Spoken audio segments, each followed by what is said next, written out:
حضرت حسین رضی اللہ تعالی عنہ کا قتل کربلا میں، یہ تاریخ کا بدترین ظلم، اس لیے بدترین ظلم کہ آپ غیر مسلموں کے ہاتھوں شہید نہیں ہوئے، بلکہ ان لوگوں کے ہاتھوں شہید ہوئے جو اپنے آپ کو مسلمان کہتے تھے، اور مسلمانوں کی قیادت اس وقت ان کے ہاتھ میں تھی، حکومت ان کے ہاتھ میں تھی۔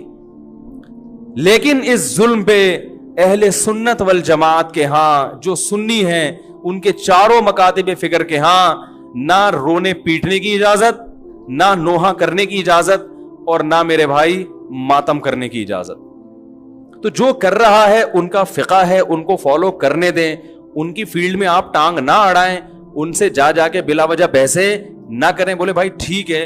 دیکھو آج جو اتفاق پیدا کرنے کی کوشش کی جائے، میں بھی شیعہ سنی لڑائی کا ہرگز قائل نہیں ہوں، لیکن اتفاق کی ایسی کوشش کہ آپ کی پہچان ہی ختم ہو جائے، یہ اتفاق پائیدار نہیں ہوتا۔ اتفاق کا مطلب ہے لڑو مت، بس ایک دوسرے کا احترام کرو، معاملات ایک دوسرے سے صاف رکھو، ایک دوسرے کو گالی گلوچ مت دو، لڑو مت، اتنا اتفاق ہم بھی مانتے ہیں۔ ایک دفعہ مجھ سے کسی نے کہا کہ بھائی مسلمانوں میں اتحاد پیدا کرنے کے لیے ضروری ہے کہ ہم سب ایک دوسرے کے پیچھے نمازیں پڑھیں، سمجھ رہے ہیں؟ یعنی ہر فرقے کے پیچھے نمازیں پڑھیں۔ میں نے کہا یہ اتحاد کی یہ کوشش پائیدار نہیں ہے۔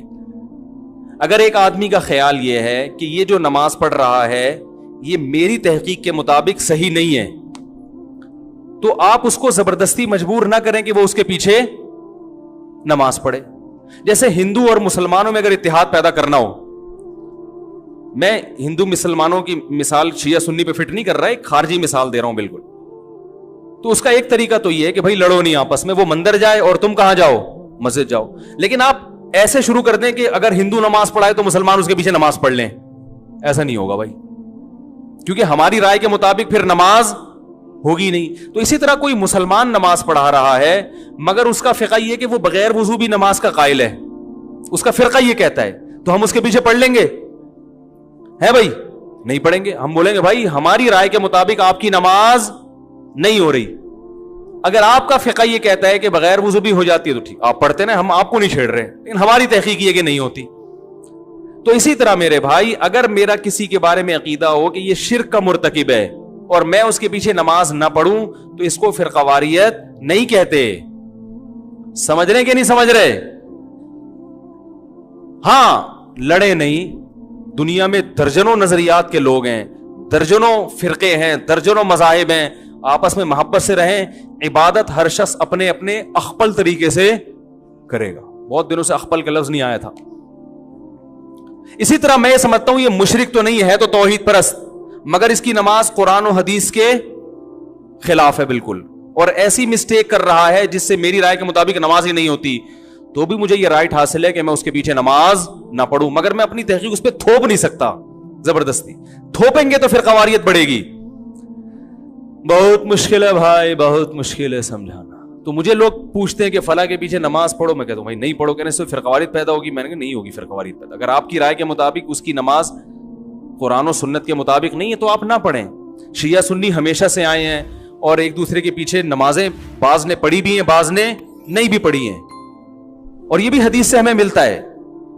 دیکھو بنو قریظہ میں رسول اللہ صلی اللہ علیہ وسلم نے صحابہ کی جماعت کو بھیجا اور کہا کہ عصر کی نماز کا وقت جب تک عصر وہاں پہنچ کے پڑھنا ہے، مشہور حدیث ہے۔ راستے میں نماز قضا ہونے لگی، صحابہ کی ایک جماعت کا خیال تھا بھی نماز کا ٹائم ختم ہو رہا ہے، ہم پڑھیں گے نماز۔ دوسری جماعت کا خیال تھا کہ بھئی نبی نے تو اجازت نہیں دی۔ انہوں نے کہا بھئی اس لیے نہیں دی کہ نبی کو تھوڑی معلوم تھا کہ نماز قضا ہو جائے گی۔ ایک فریق نے نماز پڑھی اور ایک نے نماز نہیں پڑھی۔ اب آپ یہ تو نہیں کہہ سکتے جنہوں نے نہیں پڑھی انہوں نے ان کے پیچھے کیوں نہیں پڑھی، کیا وہ ان کو کافر سمجھتے تھے؟ بھائی مسلمان سمجھتے تھے، لیکن ان کا خیال یہ تھا کہ حدیث کا جو مطلب ہم بیان کر رہے ہیں وہ ٹھیک ہے، یہ جو مفہوم پیش کر رہے ہیں وہ ٹھیک نہیں ہے۔ نبی نے جب منع کر دیا تو ان یہ غلط کر رہے ہیں نماز پڑھ کے، لہذا انہوں نے نہیں پڑھی نماز۔ اور جب انہوں نے مقام پہ اثر کی پڑھی تو یقیناً انہوں نے یہ چونکہ پڑھ چکے ہیں، یہ تھوڑی پڑھیں گے ان کے پیچھے اثر کی نماز، ان کی تو ہو گئی ہے۔ تو دونوں فریقوں نے ایک دوسرے کے پیچھے نماز نہیں پڑھی، مگر اس کے باوجود نبی نے دونوں کو ملامت نہیں کی، کیونکہ ایک کا کانسیپٹ یہ تھا کہ بھئی یہ حدیث